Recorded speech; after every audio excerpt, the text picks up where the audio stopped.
The Grand High Witch. The next day, a man in a black suit arrived at the house carrying a briefcase, and he held a long conversation with my grandmother in the living room. I was not allowed in while he was there, but when at last he went away, my grandmother came in to me, walking very slowly and looking very sad. That man was reading me your father's will, she said. What is a will? I asked her. It is something you write before you die, she said, and in it you say who is going to have your money and your property, but most important of all, it says who's going to look after your child if both the mother and father are dead. A fearful panic took hold of me. It did say you, Grandmama, I cried. I don't have to go to somebody else, do I? No, she said, your father would never have done that. He has asked me to take care of you for as long as I live, but he has also asked that I take you back to your own house in England. He wants us to stay there. But why? I said. Why can't we stay here in Norway? You would hate to live anywhere else. You told me you would. I know, she said, but there are a lot of complications with money and with the house that you wouldn't understand. Also, it said in the will that although all your family is Norwegian, you were born in England and you have started your education there, and he wants you to continue going to English schools. Oh, Grandmama, I cried, you don't want to go and live in our English house. I know you don't. Of course I don't, she said, but I am afraid I must. The will said that your mother felt the same way about it, and it is important to respect the wishes of your parents. There was no way out of it. We had to go to England, and my grandmother started making arrangements at once. Your next school term begins in a few days, she said, so we don't have any time to waste.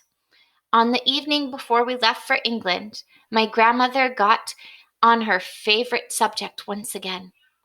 There are not as many witches in England as there are in Norway, she said. I'm sure I won't meet one, I said. I sincerely hope you won't, she said, because those English witches are probably the most vicious in the whole world. As she sat there smoking her foul cigar and talking away, I kept looking at the hand with the missing thumb. I couldn't help it.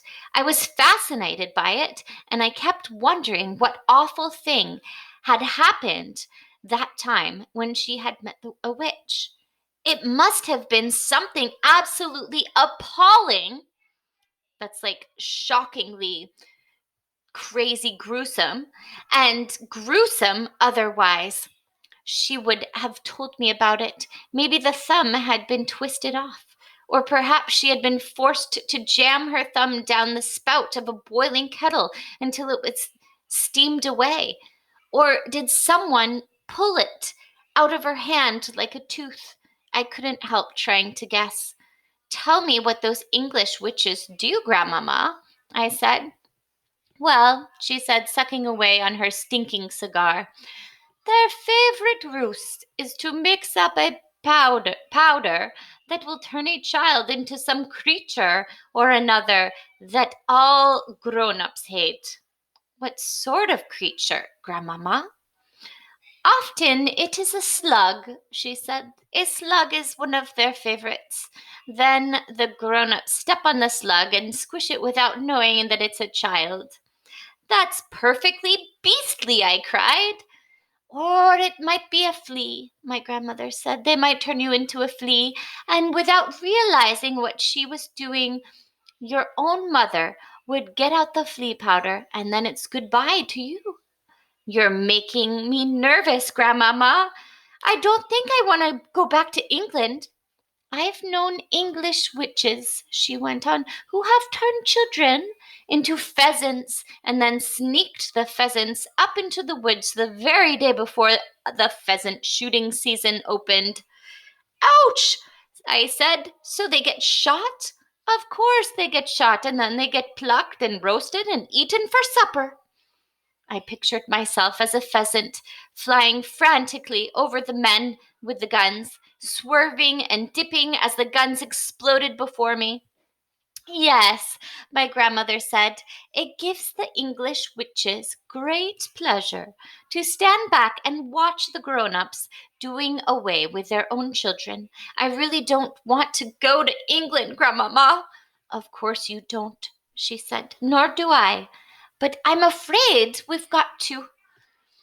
Are witches different in every country? I asked. Completely different, my grandmother said, but I don't know much about other countries.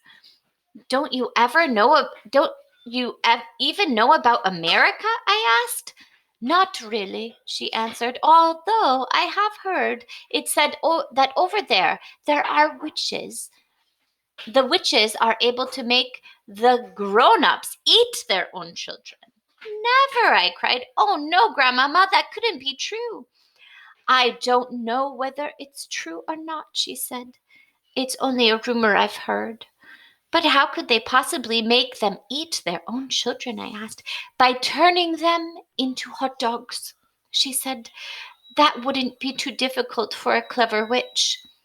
Does every single country in the world have its witches? I asked. Wherever you find people, you find witches, my grandmother said. There is a secret society of witches in every country. And do they all know one another, Grandmama? They do not, she said. A witch only knows the witches in her own country. She is strictly forbidden to communicate with any foreign witches. But an English witch, for example, will know all the other witches in England. They are all friends. They ring each other up. They swap deadly recipes. Goodness knows what else they talk about. I hate to think. I sat on the floor watching my grandmother. She put her cigar stump in the ashtray and folded her hands across her stomach. Once a year, she went on, the witches of each separate country hold their own secret meeting.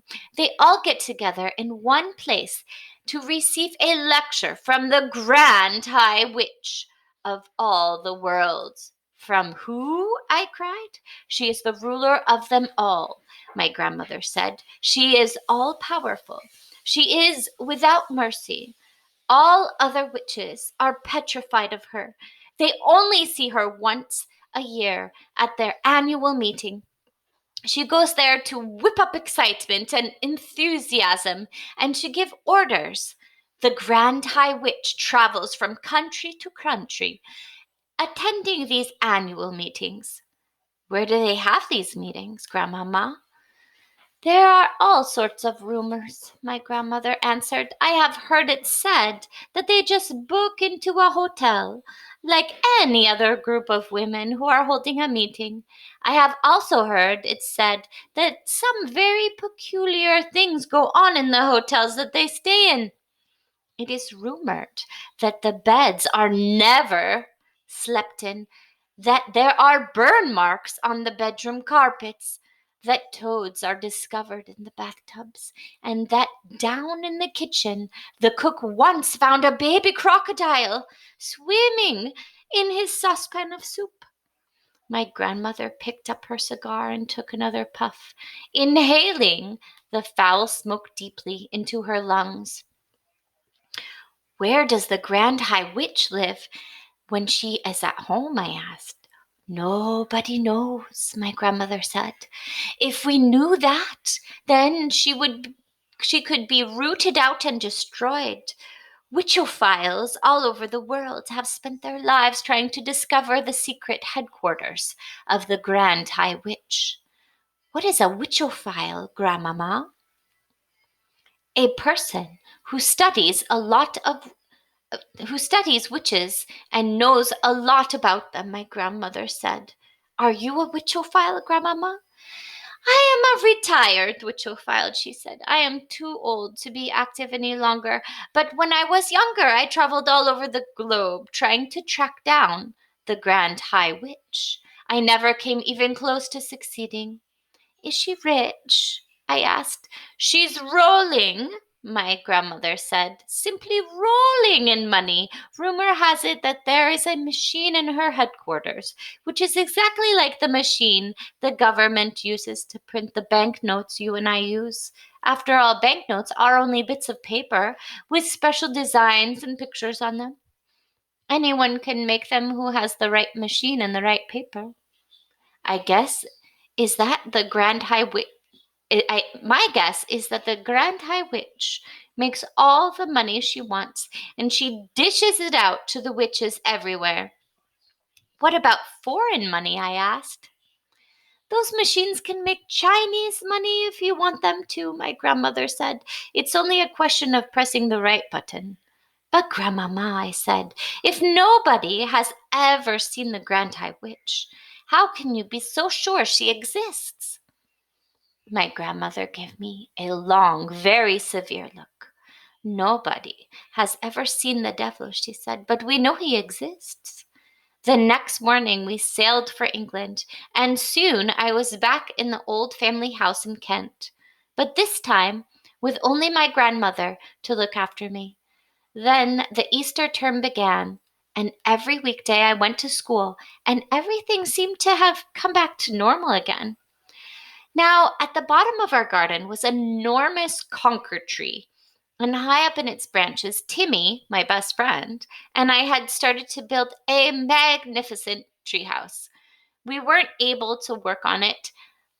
We were able to work on it only at the weekends, but we were getting along fine.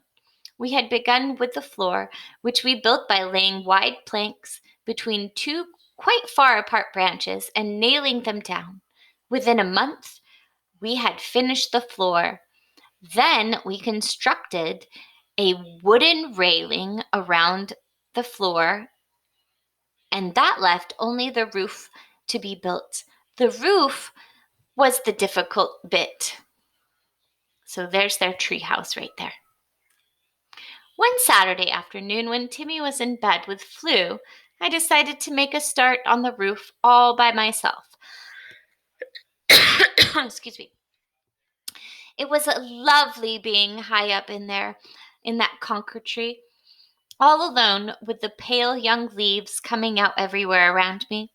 It was like being in a big green cave, and the height made it extra exciting. My grandmother had told me that if I fell, I would break a leg, and every time I looked down, I got a tingle along my spine.